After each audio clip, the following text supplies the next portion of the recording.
നമസ്കാരം, ഞാൻ സോണി അഭിലാഷ്. ഭക്ഷണശാലയിലേക്ക് എല്ലാവർക്കും സ്വാഗതം. ഇന്ന് നമുക്ക് ഒരു ഹൽവയുടെ റെസിപ്പിയാണ് കേട്ടോ.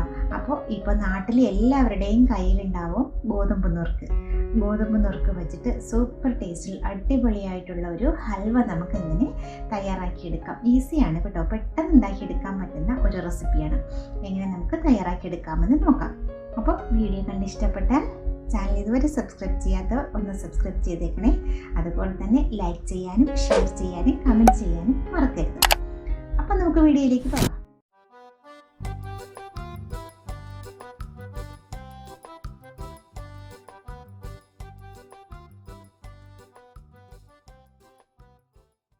അപ്പം ഞാൻ 250 ഗ്രാം ശർക്കര 1 ഗ്ലാസ് വെള്ളം ചേർത്തിട്ട് ഒന്ന് ഉരുക്കിയെടുക്കുന്നുണ്ട് കേട്ടോ. ആദ്യം നമുക്ക് ശർക്കര ഒന്ന് ഉരുക്കിയെടുക്കണം. അതായത് 250 ഗ്രാം ശർക്കര 1 ഗ്ലാസ് വെള്ളം ചേർത്തിട്ട് ഒന്ന് മെൽറ്റാക്കി ഉരുക്കിയെടുക്കണം. ശർക്കര ഉരുക്കുമ്പോൾ ചെറുതീയിൽ വെച്ചിട്ട് വേണം ഉരുക്കിയെടുക്കാൻ. അതുപോലെ തന്നെ കുറച്ച് വെള്ളം കൂടുതൽ വെച്ചിട്ട് വേണം നമുക്ക് ശർക്കര ഉരുക്കിയെടുക്കാൻ. എന്താണെന്നറിയാവോ, ഹൽവ ഉണ്ടാക്കുമ്പോൾ ശർക്കരയിൽ കിടന്നിട്ട് അതിങ്ങനെ മൂത്ത് വരുമ്പോഴാണ്, നല്ലിട്ട് ശർക്കരയിലിട്ട് വരട്ടിയെടുക്കുമ്പോഴാണ് ഹൽവയ്ക്ക് നല്ല ടേസ്റ്റ് ഉണ്ടാകുക. അതുകൊണ്ട് തന്നെ ശർക്കര മെൽറ്റാക്കി എടുക്കുമ്പോൾ കുറച്ച് കൂടുതൽ വെള്ളം വെച്ചിട്ട് ഉരുക്കിയെടുത്ത് കഴിഞ്ഞാൽ നമുക്ക് നല്ല ലൂസായിട്ട് തന്നെ ആ ഒരു ശർക്കര പാവ് കിട്ടും. അത് നന്നായിട്ട് അരിച്ചെടുക്കണം. നല്ലതുപോലെ ചൂടോടുകൂടി തന്നെ അരിച്ച് വെക്കുക. തണുത്ത് കഴിഞ്ഞാൽ പിന്നെ ഇത് അരിച്ചെടുക്കാൻ പാടായിരിക്കും കേട്ടോ. അപ്പോൾ ഞാനത് അരിച്ച് അങ്ങോട്ട് മാറ്റി വയ്ക്കുന്നുണ്ട്. ഇനി 1 കപ്പ് ഗോതമ്പ് നുറുക്ക്, അല്ലെങ്കിൽ 1 ഗ്ലാസ് 250 ml ഒരു ഗ്ലാസ്സിന് 1 ഗ്ലാസ് ഗോതമ്പ് നുറുക്ക് നന്നായിട്ട് കഴുകി ക്ലീനാക്കിയതിന് ശേഷം 2 മുതൽ 3 മണിക്കൂർ വരെ വെള്ളത്തിലിട്ട് കുതിർത്ത് വെച്ചിട്ടുള്ളതാണ് കേട്ടോ. അത് നന്നായിട്ടൊന്ന് കഴുകി അരിച്ച് എടുത്തിട്ടുണ്ട്. ഞാനത് മിക്സിയിലേക്കിട്ട് 1 ഗ്ലാസ് വെള്ളം ചേർത്തിട്ട്, അതായത് ഞാനിപ്പോൾ ഈ ഗോതമ്പ് നുറുക്ക് എടുത്ത ആ ഒരു ഗ്ലാസ്സിന് തന്നെയാണ് എല്ലാം മെഷർ ചെയ്യുന്നത് കേട്ടോ, എല്ലാം അളന്നെടുക്കുന്നത്. ആ 1 ഗ്ലാസ് വെള്ളം എടുത്തിട്ട് ആ വെള്ളം ഒരുമിച്ച് ഇതിനകത്തേക്ക് ഒഴിക്കുന്നില്ല, കുറേശ്ശെ ഒഴിച്ച് നമുക്ക് ഈ ഗോതമ്പ് നുറുക്ക് നന്നായിട്ട് അരച്ചെടുത്തിട്ട് വരാം. നല്ല സ്മൂത്തായിട്ട് ഞാനിത് അരച്ചെടുത്തിട്ടുണ്ട്. ഇനി അത് ഒരു ബൗളിലേക്ക് ഒഴിച്ചെടുക്കാം കേട്ടോ. ഒഴിച്ചിട്ട് ഇനി 1 ഗ്ലാസ് വെള്ളം കൂടി എടുത്ത് ഞാൻ ഈ മിക്സിയുടെ ജാറിലേക്ക് ജസ്റ്റ് ഒന്ന് ഒഴിച്ചിട്ട് ഇതിലേക്ക് ആഡ് ചെയ്യുന്നുണ്ട് കേട്ടോ. ഇതിലേക്ക് ഒഴിച്ച് ഈ നമ്മൾ ഈ അരച്ചെടുത്തിട്ടുള്ള മാവിൽ അത് നല്ലപോലെ ഒന്ന് ലൂസാക്കിയതിന് ശേഷം ഇത് അരിച്ചെടുക്കണം. നല്ലതുപോലെ ഒന്ന് ലൂസാക്കി കൊടുക്കുക കേട്ടോ. അപ്പോൾ നമുക്ക് നന്നായിട്ടത് അരിച്ചെടുക്കാൻ പറ്റും. നല്ലതുപോലെ ഒരു അരിപ്പയിലൂടെ 2-3 പ്രാവശ്യം അരിച്ചതിന് ശേഷം ഒരു കോട്ടൺ ക്ലോത്ത് എടുത്ത് അതിലൂടെ ഒഴിച്ച് നല്ലതുപോലെ പിഴിഞ്ഞ് അരിച്ച് എടുക്കുക കേട്ടോ. അപ്പോൾ നമുക്ക് നല്ല ഒട്ടും തരിതരിപ്പില്ലാത്ത ഒരു ലിക്വിഡായിരിക്കും നമുക്ക് കിട്ടുന്നത്. ഇതിൻ്റെ ഈ അതൊക്കെ അങ്ങ് പോയിട്ട് ഉമിയും തവിടൊക്കെ അങ്ങ് പോയതിന് ശേഷം നമുക്കുള്ള അതിൻ്റെ ആ ഒരു മാവ് മാത്രം നമുക്ക് അരിച്ച് എടുക്കാൻ പറ്റും കേട്ടോ. ഇതുപോലെ നല്ല സ്മൂത്തായിട്ടുള്ള ഒരു ഗോതമ്പ് നുറുക്ക് അരച്ചെടുത്തിട്ടുള്ളത് 2.5 ഗ്ലാസ് ഉണ്ട് ഇപ്പോൾ ടോട്ടൽ കേട്ടോ. ഇതുപോലെ അരച്ചെടുത്തിട്ടുള്ളത് 2.5 ഗ്ലാസ് ഉണ്ട്.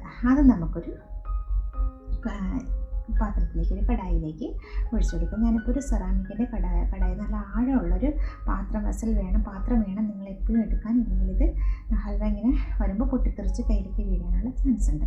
ഇതിലേക്ക് നമ്മൾ നേരത്തെ ഒരുക്കി വെച്ചിട്ടുണ്ടായിരുന്ന ശർക്കരയില്ലേ, ആ ശർക്കര കൂടെ ഒഴിച്ചു കൊടുക്കും. കണ്ട നല്ല ലൂസായിട്ടാണ് ഞാൻ ആ ശർക്കരപ്പാവ് ഉണ്ടാക്കിയെടുത്തിട്ടുള്ളത്.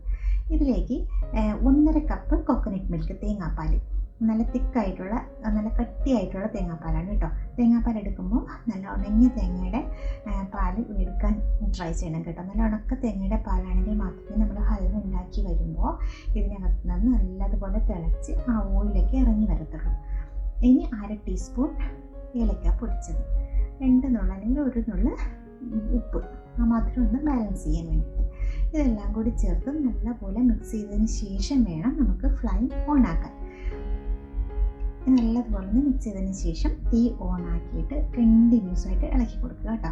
കൈ എടുക്കാതെ ഇളക്കണം. അതായത് ഇത് ഒട്ടും കട്ട പിടിക്കാൻ ഒരു ചാൻസ് കൊടുക്കരുത്. അത് നന്നായിട്ട് ഇളക്കിക്കൊണ്ടിരിക്കുമ്പോൾ തന്നെ ഇതുപോലെ നല്ല കുറുകി വരും കണ്ടോ. ഇതുപോലെ തിക്കായി വരും. ഹൽവ നമുക്ക് 15 മിനിറ്റോ അല്ലെങ്കിൽ ഒരു ഹാഫ് ആൻ അവറോ കൊണ്ട് ഹൽവ ഉണ്ടാക്കിയെടുക്കാൻ പറ്റും. പക്ഷേ അതിന് ഹൽവ എന്ന് പറയാൻ പറ്റില്ല. അതുകൊണ്ട് തന്നെ കുറച്ച് ക്ഷമയോടുകൂടി നിന്ന് ചെയ്തെങ്കിൽ മാത്രമേ നമുക്ക് നല്ല ടേസ്റ്റോട് കൂടി ഹൽവ ഉണ്ടാക്കിയെടുക്കാൻ പറ്റത്തുള്ളൂ. ഞാനിതിൽ 1 ടേബിൾ സ്പൂൺ നെയ്യ് കൂടെ ഇട്ട് കൊടുത്തു. അത് നന്നായിട്ട് കുറുകി ഈ ബബിൾസ് വന്ന് തുടങ്ങുമ്പോൾ വേണം നമുക്കിതിലേക്ക് നെയ്യ് ചേർത്ത് തുടങ്ങാൻ. അതായത് ഞാൻ 5 ടേബിൾ സ്പൂൺ നെയ്യും 3 ടേബിൾ സ്പൂൺ കോക്കനട്ട് ഓയിൽ, അത് വെളിച്ചെണ്ണയും എടുത്തിട്ടുണ്ട് കേട്ടോ. അത് ഒരുമിച്ച് നമുക്ക് ഒഴിക്കേണ്ട, കുറേശ്ശെ ചേർത്ത് കൊടുക്കാം.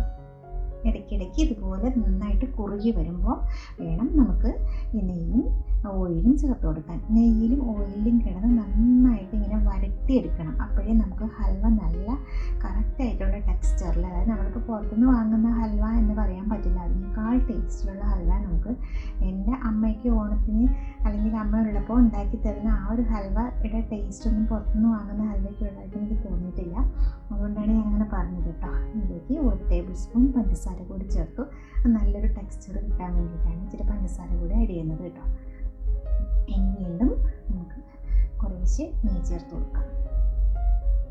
നെയ്യ് നമുക്ക് ഇടയ്ക്കിടയ്ക്ക് ചേർത്ത് കൊടുക്കാം. നമുക്ക് അറിയാം, ഇളക്കിക്കൊണ്ടിരിക്കുമ്പോൾ അറിയാൻ പറ്റും കുറുകി വരുന്നതനുസരിച്ച് ഇതിൽ നെയ്യ് ചേർക്കേണ്ട ഒരു സമയമുണ്ട്. ആ ഓയിലിൻ്റെ ഒരു കാണുന്നില്ല എന്ന് തോന്നുമ്പോൾ നമുക്ക് ഇത് ഇളക്കി കൊടുക്കാം കേട്ടോ. ഇതിപ്പോൾ നമ്മൾ നോൺ സ്റ്റിക്ക് പാത്രത്തിലോ അല്ലെങ്കിൽ സെറാമിക് പാത്രത്തിലേക്ക് ഉണ്ടാക്കുമ്പോൾ ഇത് പെട്ടെന്ന് ഇങ്ങനെ വിട്ട് വരും. പക്ഷേ അത് പെട്ടെന്ന് ആയി എന്നപ്പോൾ വിചാരിക്കരുത്. അതിൽ 1 ടേബിൾ സ്പൂൺ നെയ്യ്, ഒരിച്ചിരി കാഷ്യൂനട്ട് ഒന്ന് റോസ്റ്റ് ചെയ്തെടുത്തത് കൂടെ ഇതിലേക്ക് ഇട്ട് കൊടുത്തു കേട്ടോ. കൂടെ ചേർത്തിട്ട് നമുക്ക് സമാധാനമായിട്ട് മീഡിയം ടു ലോ ഫ്ലെയിമിൽ വെച്ചിട്ട് വേണം ഇത് കുറുക്കിയെടുക്കാൻ. അത് നന്നായിട്ട് വരണം. നന്നായിട്ട് വരട്ടി പാത്രത്തിൽ നിന്നും നമ്മുടെ സ്പൂണിൽ നിന്നൊക്കെ എല്ലാം നല്ലതുപോലെ വിട്ട് വരുമ്പോഴാണ് ഹൽവ പാകമായി എന്ന് അറിയാൻ പറ്റുന്നത്. ഇതിപ്പോൾ നമുക്ക് ഈ പാത്രം ആയതുകൊണ്ട് പെട്ടെന്ന് വിട്ട് വരും. അപ്പോൾ നമുക്കത് ആയി എന്ന് തോന്നും, പക്ഷേ ആയിട്ടുണ്ടാവില്ല. ഞാനിപ്പോൾ 60 മിനിറ്റ്സ് 1 മണിക്കൂർ എടുത്തിട്ടുണ്ട് കേട്ടോ. കറക്റ്റ് 1 മണിക്കൂർ ഞാനിത് നിന്ന് ചെറിയ തീയിൽ വെച്ചിട്ടാണ് ഞാൻ ചെയ്തത്. അതുകൊണ്ടാണ് 1 മണിക്കൂർ എടുത്തത് തന്നെ കൊണ്ടത് എനിക്ക് പാകമായി കിട്ടിയത്. അപ്പോൾ ഒരു സ്റ്റീൽ, ഇപ്പോൾ നമുക്ക് ഈ സ്പൂൺ വെച്ചിട്ടല്ല, ഒരു സ്റ്റീലിൻ്റെ സ്പൂൺ വെച്ചിട്ട് എടുത്ത് നോക്കുക. അതിൽ പറ്റി പിടിക്കുന്നില്ല എന്നുണ്ടെങ്കിൽ പാകമായി എന്നറിയാൻ പറ്റും. അപ്പോൾ സ്പൂണിലും പാത്രത്തിൽ നിന്നൊക്കെ നന്നായിട്ട് വിട്ട് വന്ന് സൈഡിലൊക്കെ ആ എണ്ണ വിട്ട് വരണം. ഇതിനകത്തുനിന്ന് നമുക്ക് കാണാൻ പറ്റും എണ്ണ ഇങ്ങനെ. ഈ പാത്രമായത് വൈറ്റ് ഒരു പാത്രമായതുകൊണ്ടാണ് അറിയാൻ പറ്റാത്ത. സൈഡിലൊക്കെ എണ്ണ ഉണ്ടാവും. ഇച്ചിരി നേരം ലോ ഫ്ലെയിമിൽ വെച്ചിട്ട് ഇങ്ങനെ തിളപ്പിക്കുമ്പോൾ എണ്ണ എല്ലാം സൈഡിലിങ്ങനെ വിട്ട് നിൽക്കും. നമ്മുടെ ഹൽവ സെപ്പറേറ്റായി നിൽക്കും. അതാണ് കറക്റ്റ് പാകം എന്ന് പറയുന്നത്, ഹൽവയുടെ പാകം എന്ന് പറയുന്നത് കേട്ടോ.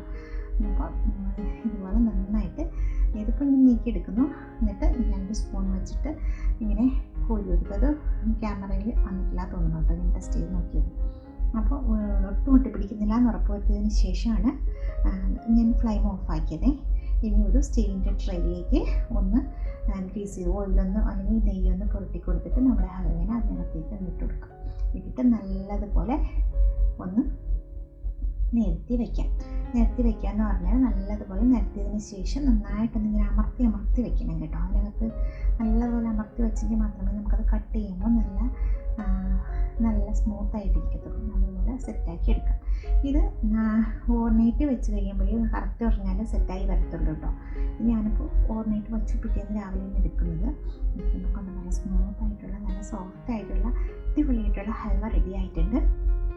അപ്പം നിങ്ങൾ ശ്രദ്ധിക്കുക, പെട്ടെന്ന് റെഫ്രിജറേറ്റ് ചെയ്ത്, അതായത് ഫ്രിഡ്ജിലേക്ക് എടുത്ത് വെച്ച് തണുപ്പിച്ച് എടുക്കാമെന്ന് വിചാരിക്കരുത്. നമ്മുടെ ഹൽവയുടെ ഉള്ളിലുള്ള ഓയിലും ഗീയും ഒക്കെ നെയ്യും ഒക്കെ സെറ്റായിട്ട് ഹൽവയുടെ ടേസ്റ്റ് ഉണ്ടാവില്ല, ടെക്സ്ചർ ഉണ്ടാവില്ല, ആകെ നാശമായി പോകും ഹൽവ. അതുകൊണ്ട് ഒരിക്കലും ഫ്രിഡ്ജിൽ വെച്ച് തണുപ്പിക്കരുത്.